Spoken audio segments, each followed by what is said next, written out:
Hey everyone, and welcome to This Explainer. Today, we're diving into a truly momentous topic. Discover Canada, the official guide to the rights and responsibilities of Canadian citizenship. Whether you're well along in your own journey or you're just fascinated by how a nation defines its core values, you are absolutely in the right place.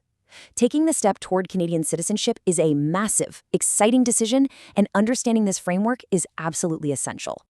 You know, it takes a staggering amount of courage to uproot your life and move to a completely new country. It really does. And your decision to apply for citizenship is another huge step forward. By doing so, you're actually becoming part of a great, long-standing tradition, one built by generations of pioneers who came before you. Canada has this incredibly proud history of welcoming newcomers to help build a free, law-abiding, and prosperous society. Okay, let's dive into this. Here is our roadmap for today's explainer. We'll start with the initial path to citizenship, look at our shared Canadian identity, break down what the oath actually means, go over your fundamental rights, and wrap up with the responsibilities that tie it all together. All right, part 1, the path to citizenship, and specifically getting ready for the test. So, before you can start writing your chapter in Canada's ongoing story, there are just a few practical, foundational steps you've got to complete. If you are between the ages of 18 and 54, you'll need to show you have an adequate handle on either English or French. And hey, the government actually offers free language classes to help with this, which is a fantastic resource. On top of the language piece, you'll need to learn the basics: Canada's history, its symbols, geography, how the democratic institutions work, and how to vote. This just makes sure you're fully prepared to jump in and participate actively in society. Moving right along to part 2, our shared Canadian identity and how we actually govern. For over 400 years, settlers and immigrants have been building this incredibly rich shared identity.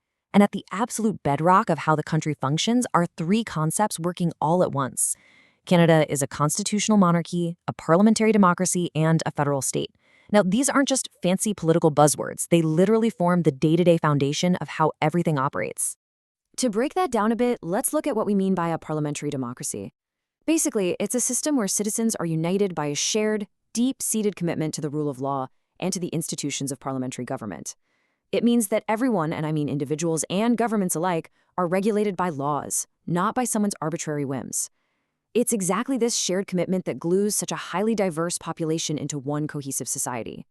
Okay, part 3, understanding the oath of citizenship, which is really a promise to a person.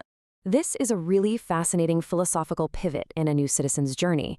In Canada, you profess your loyalty to a person, the sovereign, not to a piece of paper like a constitution or a symbol like a flag, or even the country as a geopolitical entity. Honestly, this catches a lot of newcomers off guard, especially if they're used to republics. But it's a remarkably simple yet deeply powerful principle. Canada is personified by the sovereign, just as the sovereign is personified by Canada. And what's really interesting about this slide is how the oath perfectly reflects the country itself. Because Canada is officially bilingual, you can take this oath in either English or French. When you take it, you're swearing or affirming true allegiance to the King or Queen of Canada. But it doesn't stop there. You're also promising to faithfully observe the laws of Canada, including the Constitution, which, importantly, recognizes and affirms the Aboriginal and treaty rights of First Nations, Inuit, and Métis peoples, and you are promising to fulfill your duties as a citizen. That brings us to part 4, your fundamental rights, representing 800 years of liberty. So, once you've made that solemn promise in the oath, what do you get in return? Well, you inherit an incredible 800-year-old tradition of ordered liberty. This whole thing traces its roots all the way back to the year 1215 in England, with the signing of the Magna Carta, or the Great Charter of Freedoms. Fun fact, it was originally written in Latin on sheepskin. From there, you fast forward through 400 years of settlers building a wildly diverse society in North America. Right up to 1982, that's when the Constitution was amended to permanently entrench the Canadian Charter of Rights and Freedoms. And that document begins right away by recognizing the supremacy of God and the rule of law, really underlining the absolute dignity of the human person.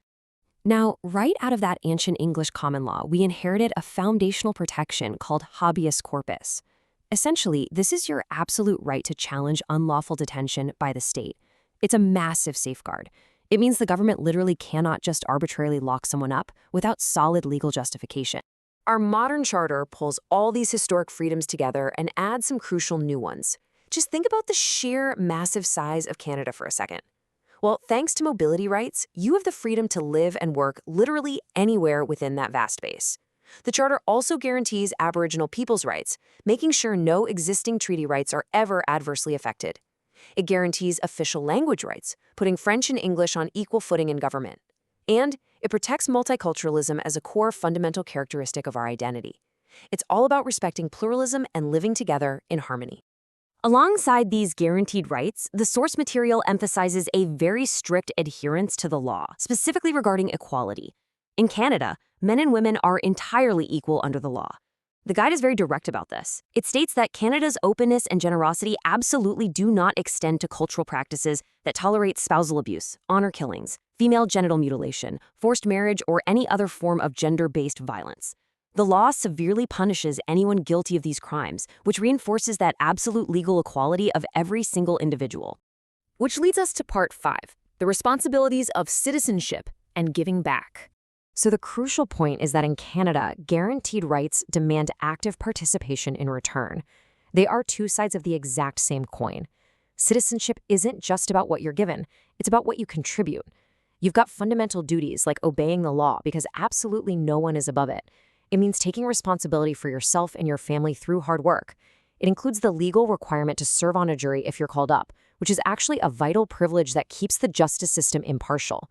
You're also expected to vote in elections, help out in your community, and protect the country's natural and cultural heritage. And speaking of helping out, millions of Canadians freely donate their time without any pay whatsoever. It is a huge part of the culture, whether that's sorting cans at a local food bank or celebrating and protecting cultural heritage at a neighborhood festival. Volunteering is just a fantastic, noble way to gain new skills, build your network, and honestly, just make some great friends in your new community. All right, the final step, the citizen ceremony itself. Okay, let's talk about the practical reality of what happens after you successfully pass that citizenship test and meet all the requirements. You're going to receive a notice to appear. This document gives you the exact time and place of your ceremony, and ceremony day is action-packed and so exciting. First, you'll take the oath of citizenship, then you officially sign the oath form.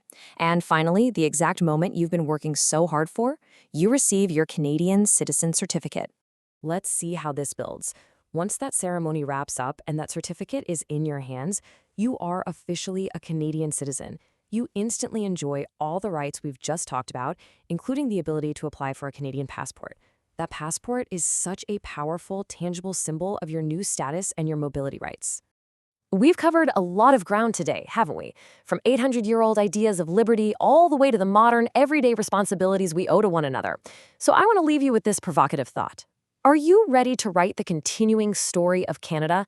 Because by taking this monumental step, you aren't just inheriting a history book, you are actively writing its future. And that wraps up our explainer for today. Whether you're actively cramming for your test right now or you're just curious about the deep-seated values that hold this country together, I want to wish you the absolute best of luck on your journey. Keep learning, keep participating, and thank you so much for joining me today.